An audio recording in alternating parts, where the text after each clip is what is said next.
Okay. Good morning. Today's daf yomi is Kesubos. Mem Gimel Kesubos 43. We're going to start a Mem Beis Mem Beis. Just finishing the previous sugya where we were discussing that according to Rabba's interpretation of Rabbi Shimon, the person makes a denial, which would normally result in a carbon shvua because he denies a monetary claim. He's saying that when it comes to a knas, if the penalty was a knas, then Rabbi Shimon says you won't have to pay the carbon shvua in the case of an ones umefata. So the Gemara challenges this, that Abaye challenges Rabbah, because we're 7 lines on the bottom of 42b. Eisvei, we went in our Mishnah, and from the Mishnah in Shavuos, Rabbi Shimon Poter, that in a circumstance where the person makes a claim before, where Rabbi Shimon says that somebody, if the father makes a claim that this person has assaulted his daughter and the man denies it, and under those circumstances, Rabbi Shimon says that the person who denies the claim, he is exempt from bringing a carbon shvua, because there, Eino Mishalim Knas al Piyasma, there was a Knas, he was accused of making an assault, and since he had denied, if he would have admitted it, he would have had to pay. So therefore, he's exempt from the carbon shvua. But, says the Abaye to Rabbah, what's the reason why he's exempt in that circumstance?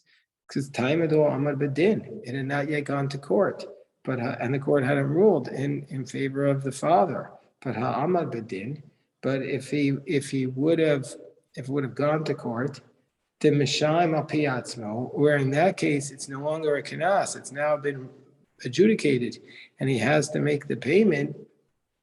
So under those circumstances, carbon shvua nami mechayev. Rabbi Shimon would say he should also have to bring a carbon shvua in that case.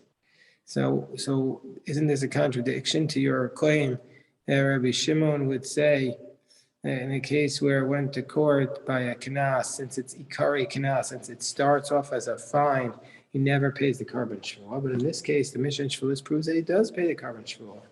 So Rabbah responds to Abaye. He says, no, Rabbi Shimon went to frame to Rabbanan Kamar. Rabbi Shimon was just trying to explain the position of the Rabbanan. He says, Lididi, according to me, I say since it's ikari knas, since it's at source of knas, we use the word v'chichesh to tell us that even though it's adjudicated, he's always going to be exempt from paying the knas, from bringing the carbon shvua in the case of a knas. But odui mias, but you should at least admit to me that heicha de lo amad badin, where the case has not yet been adjudicated, dechika tava, that when the father makes the claim to this guy in court, kanasa katava, that he's making a claim for a kanas, and we have a principle, umoda b'kanas bater, we're on top of mem gimel and off, we have a principle that one who admits to a kanas is exempt, so therefore he should be exempt from the carbon shvua in a case where he lies about something under oath, but it was a knas before it was adjudicated. Whereas the Rabbanan respond, Rabbanan Savri, so the Gemara says that the Rabbanan are responding, no, kikatava, when this father makes the claim, he's not making a claim of a knas. What's he making the claim? He's only making the claim for the humiliation or the depreciation. That's his primary purpose of the claim. Yeah, the knas is a byproduct, but that's not the main purpose of the claim. And so therefore, if he lies about it, he's going to have to bring the carbon shvua. He's making the claim for the humiliation and depreciation. So Amara Papa Ravish. So what's the basis? What's the basis of this argument between the Rabbanan and Rabbi Shimon? So Rav Papa says the basis of the argument is Rabbi Shimon Savar, that his claim is for the knas, and so that the reason is lo shavak inish midi the kids, the midi the low kids, because a person with the knas, he's got a sure thing, he's got a bird in the hand that's worth 2 in the bush, as they say, right? So he's got the short thing of the knas, it's the 50 shekel. He's not going to abandon his short claim and make a claim that's less certain. Whereas the Rabbanan are the position lo sabri. No,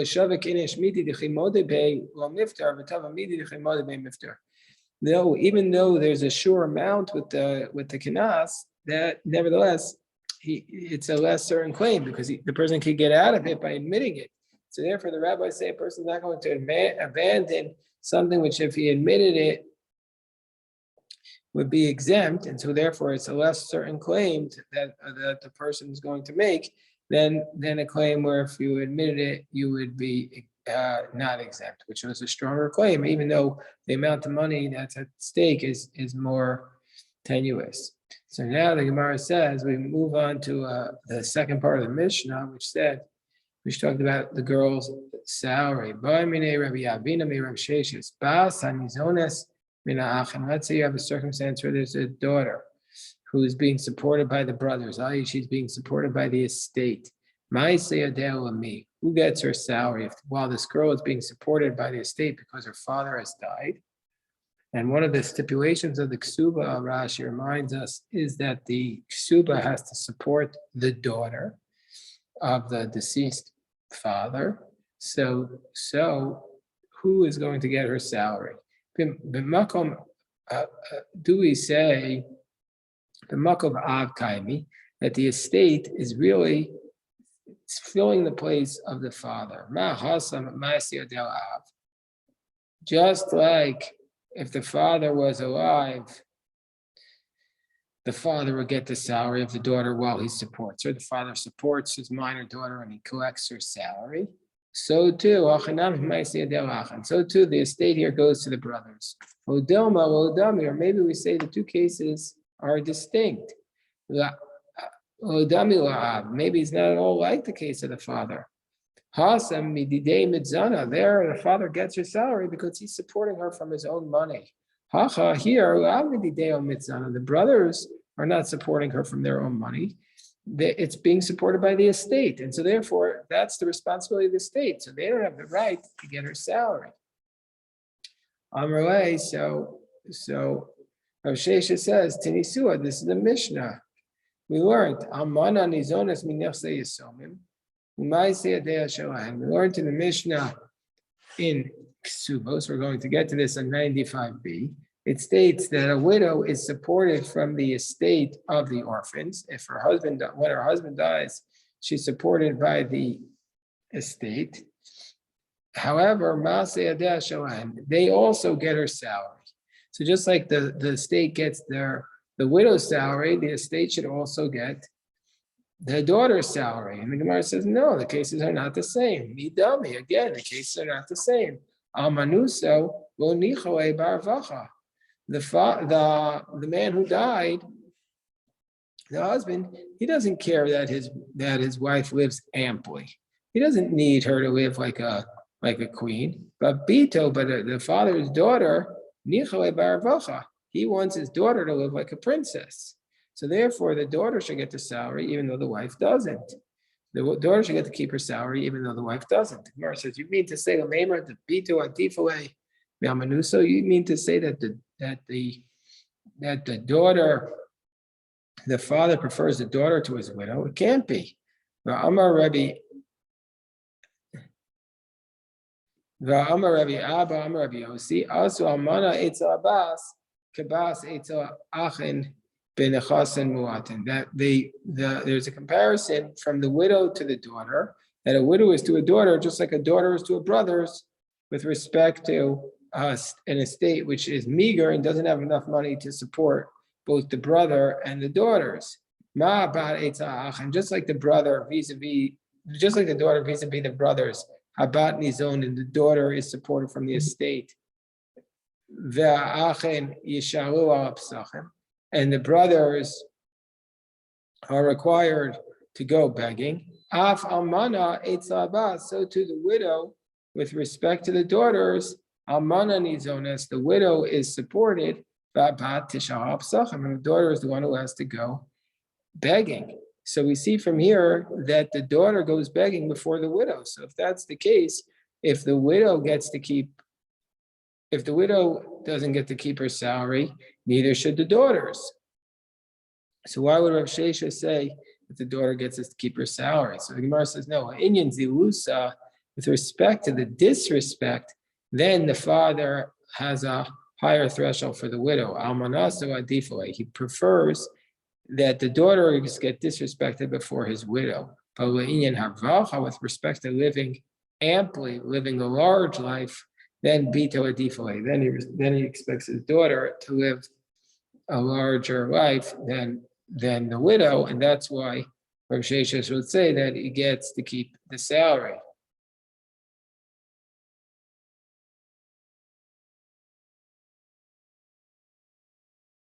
Or that's what that would seem to be. So the Gemara is challenging, what is the opinion here? Does the daughter get to keep the salary when she's supported by the estate? So Masav Rav Yosef, so Rav Yosef raises a challenge about this. So it says in our Mishnah that her salary and her lost objects that she found, even if she had not yet collected the salary or the lost object, but it was assigned to her, then and the father died, the brothers get her salary then. But what's the reason why the brothers are getting the salary then? Says Rav Yosef, because the father is still alive. But if the father is no longer dead, what isn't the implication of that statement? That she herself would get to keep her salary because the father's dead. So Gemara says, "My love benizones." So Gemara says, do you think this is referring to a case where she is being supported by the estate? No, this is a case where she's not being supported by the state, and that's why she doesn't get to keep it. So Rav Yossi says, what are you talking about? If she's not being supported by the estate, then why do you even to tell us this? Of course she gets to keep it if she's not being supported. Our only question is where she's being supported. Even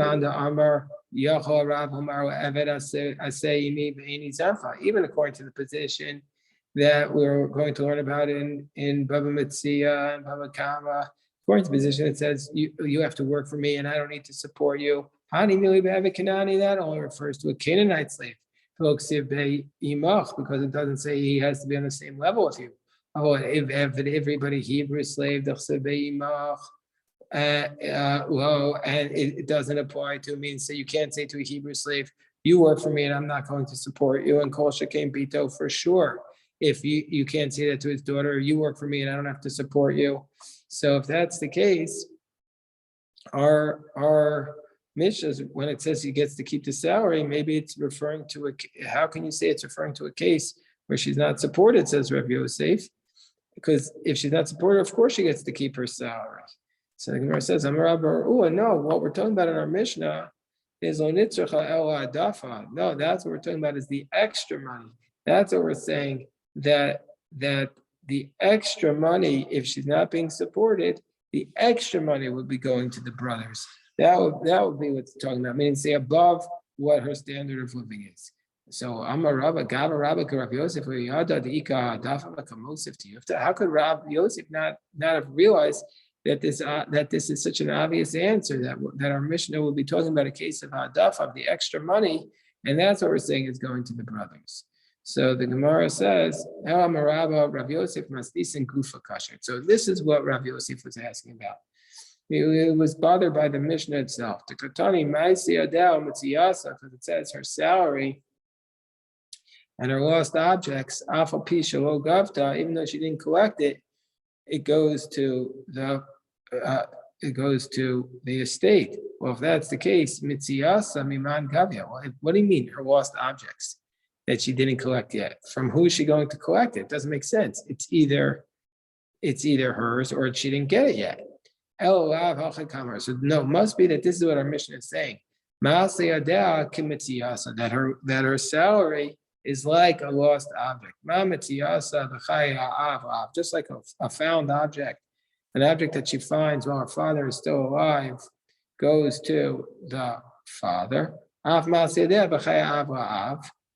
And so too, after her father dies, it goes to. So he says, just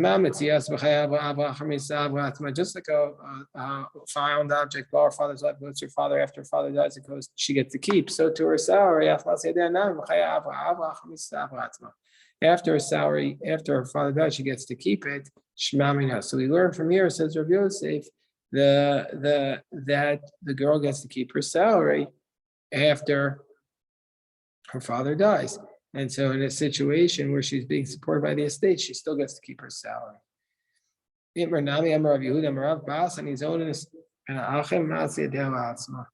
The daughter is supported by the brothers, she gets to keep her salary. How do we know she gets to keep her salary? That the brothers don't get the right to her salary, because it states, you shall bequeath your Canaanite slaves to your children after you. Osam of Nechem, the slaves go to your children, but your daughter, i.e., the rights to your daughter's salary, that's not bequeathed to your sons. A person does not bequeath the rights of his daughter, or the rights he has to his daughter's salary, to his son. So Rabbah challenges this. How do we know that that verse is referring to her salary? Maybe it's referring to a different rights that the father has. Maybe maybe it's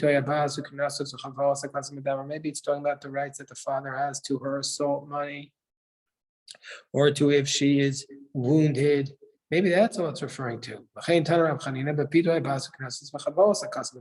all it's referring to. It's not referring to her salary.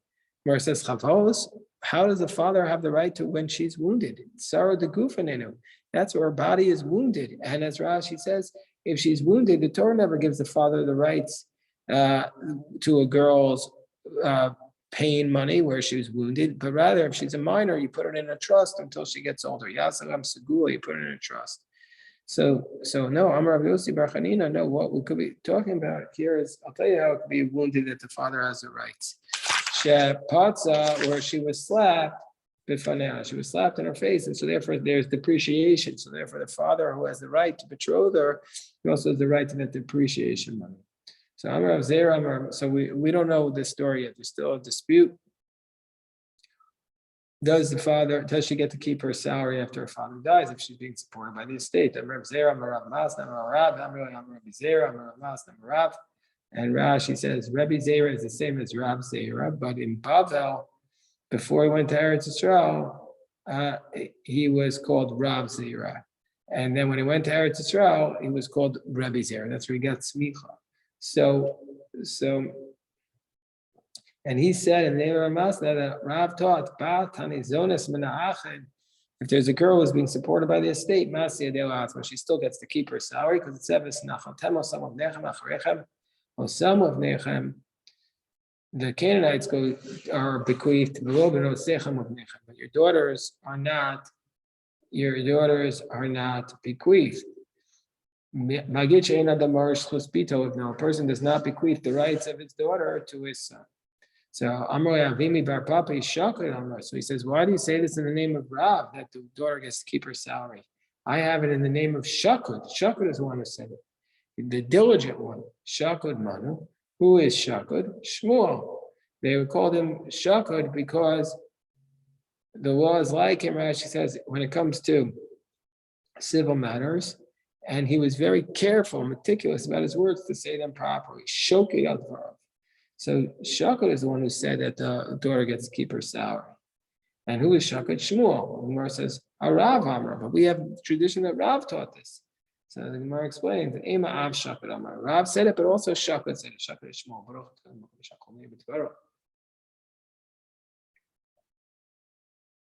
Amar Mar Bar Memar Ravashi. Hachi Amri Naradai Helchasa Kavase de Rav Sheshis.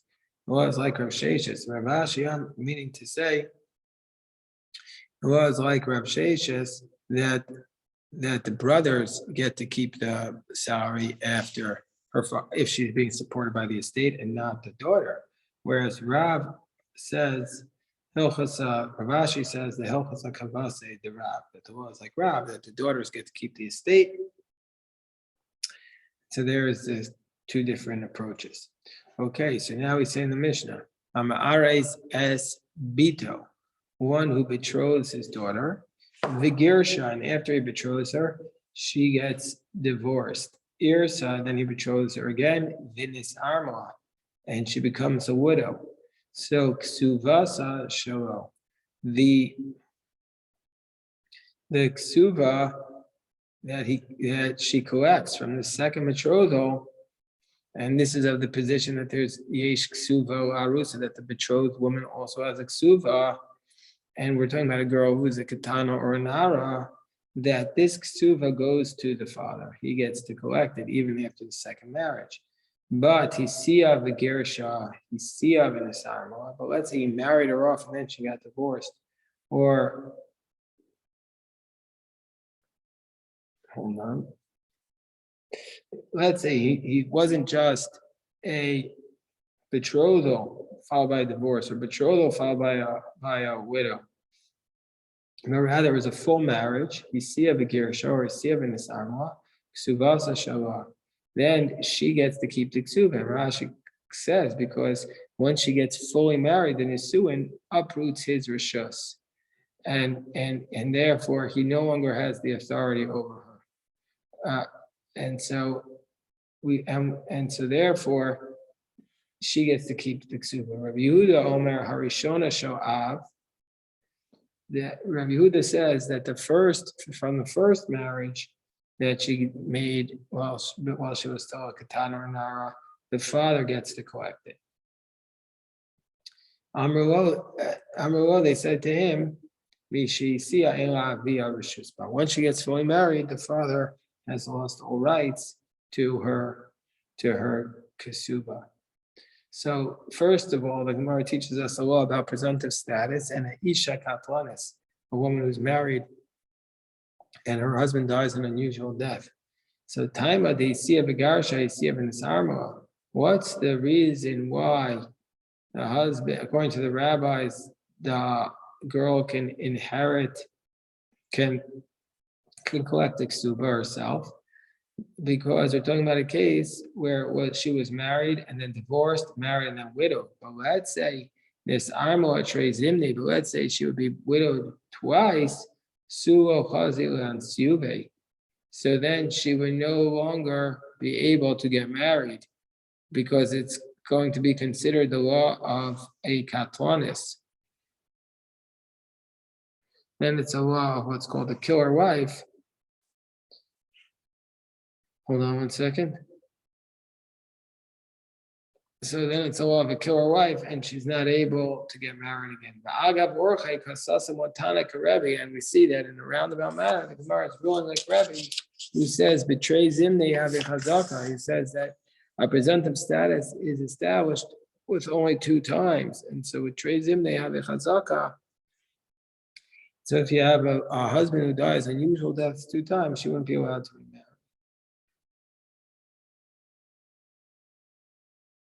So the Gemara says, Rabbi Yehuda says, Harishona Shalav. Rabbi Yehuda says that the first ksuba goes to the father.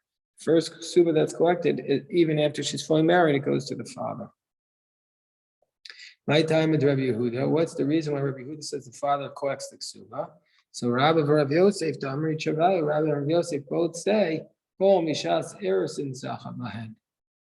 Because the father really collects the money, he has the rights to money from the moment of the erchin.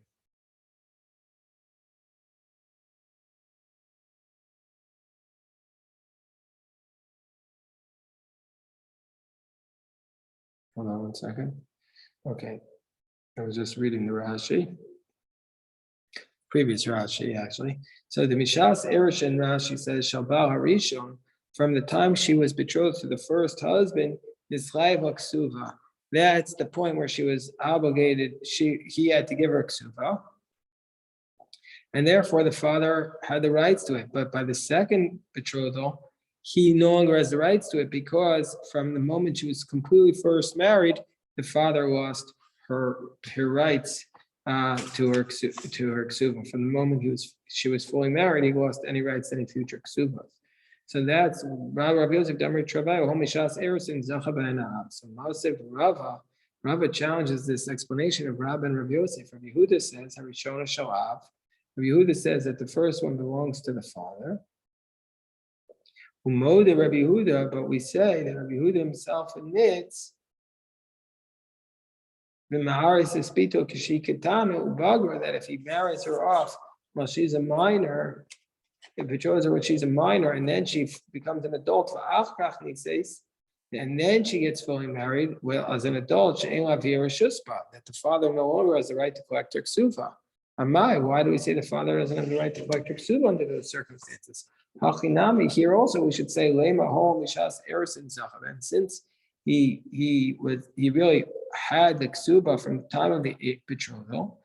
So even though she gets fully married as an adult, the father should be allowed to collect it because he got it from the moment of the betrothal. So if Rabbi and Rabbi Yosef taught something, this is what they taught. Rabbi and Rabbi Yosef Damar Chavaya, why does Rabbi Yehuda say the father collects the ksuba of the first marriage? What's the reasoning? Because the first ksuva, which was written before the nisuin, and so therefore was written under his domain, and so therefore she became. So therefore, if she, meaning to say, there was a ksuba from the time of the betrothal, but that wasn't written. The ksuba was only written from the time of the nisuin. So in the first case, the marriage, the ksuba was written while she was still under his marriage. But if she be under his domain as a minor, but if she became an adult prior to the nisuin, then it was not written in his rishus, and so therefore,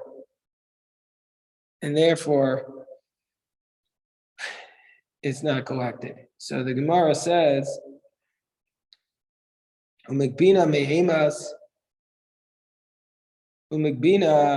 me'emas gavia." So with respect to the collection of the ksuva, when is it collected? Meaning to say, a ksuba places a lien on all the assets of the husband. So since the ksuba places the lien on all the assets of the husband, where do we put those assets? Rashi writes, the father's right to collect. We see from here that the father doesn't collect from the betrothal. So